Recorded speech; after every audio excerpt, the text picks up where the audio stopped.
Hola, me llamo Rubén Tapia, tengo 14 años y voy a la escuela Single. Hoy os voy a dar mi opinión sobre el libro de la buena suerte. Es un libro que va a dos amigos que se encuentran en un parque. Entonces, cuentan anécdotas de la infancia, de cuando eran pequeños, y finalmente hablan de cómo les fue en la vida.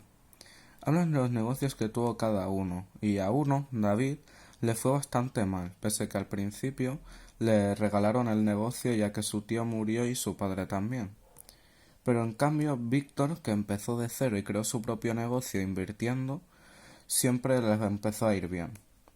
Entonces, Víctor procede a contar el cuento de la buena suerte, para demostrar a su amigo que él no había tenido suerte, sino que había cosechado su propia buena suerte y que David, el amigo, no había tenido mala suerte, sino que simplemente pues no se había buscado como tenía que trabajar.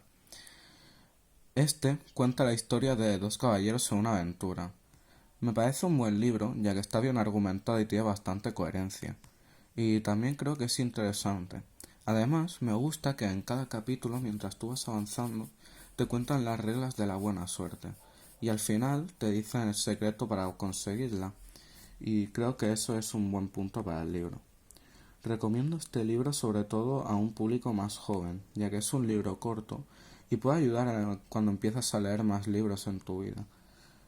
Eso es todo. Espero que os haya gustado y agradezco vuestra atención.